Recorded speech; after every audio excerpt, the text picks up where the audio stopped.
Skill trees have become a feature that is almost expected of any new game release. With Assassin's Creed Valhalla recently releasing, I analyse what makes a good skill tree. Why new Assassin's Creed games is so bad. So to first understand what makes a skill tree good, we must first look at what I believe are the core tenets of designing a skill tree. And that is 1. Tangibility. Giving a player new skills that are tangible, and as such, have an effect on gameplay that is meaningful.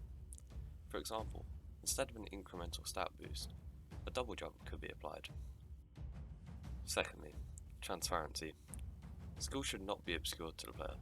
They should be able to see which abilities can be unlocked after the next, in order to make a plan to tailor the game to their playstyle, so they don't later on find out that the abilities in another class are better suited to their playstyle. Thirdly, choice.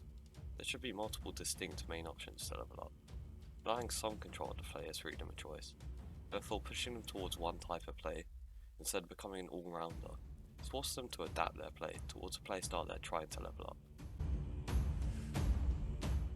In all of these, the objective is to give the player choice within reason, and to control the pacing. Even though skill trees do allow for player agency and a greater sense of creativity, it's still greatly controlled by the designer. Tangibility of skills allows the player to grapple with and adapt to this new gameplay feature they have unlocked, in order to earn the next tangible upgrade, just as soon as they are getting bored their current upgrade. This ensures good pacing, because as soon as the player gets bored the upgrade they have, they'll have a new one. It's the spacing out of when these abilities are unlocked that is crucial. Making upgrades too frequent causes the player to run out of content too quickly and become overwhelmed by new abilities, and therefore lose interest. However, spacing them too far causes the player to become bored of their repetitive style of gameplay and lose interest. It's finding this balance of time that is crucial in the design of a skill tree. Allowing a player to see the full tree allows for a metagame and planning to occur, the player taking time to plan out their upgrade path.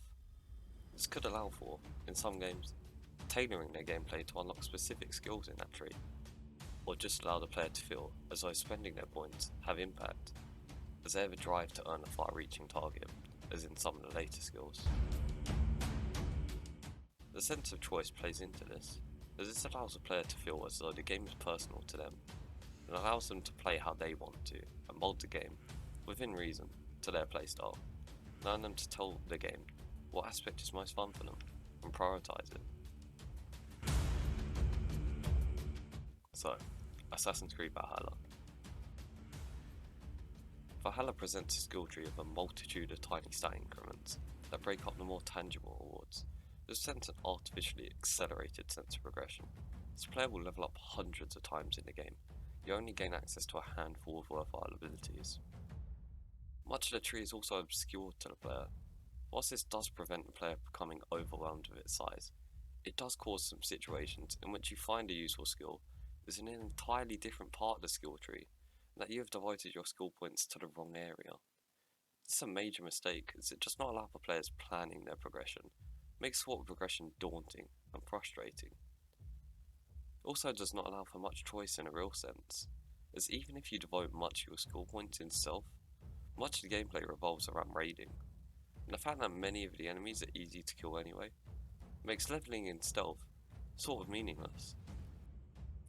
Although Assassin's Creed Valhalla's mission structure does present a good progression in the Assassin's Creed series, makes it stand out from the other games, it is a skill tree that lays at the core of some of its longevity issues, and it plays into the fact that many enemies are easy to defeat, and that the pacing is not tight enough to support a 60-hour plus experience.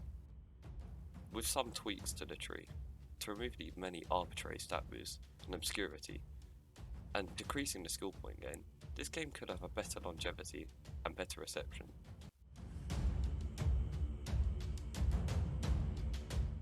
Thank you for watching. Please leave a like if you liked the video, otherwise leave a dislike.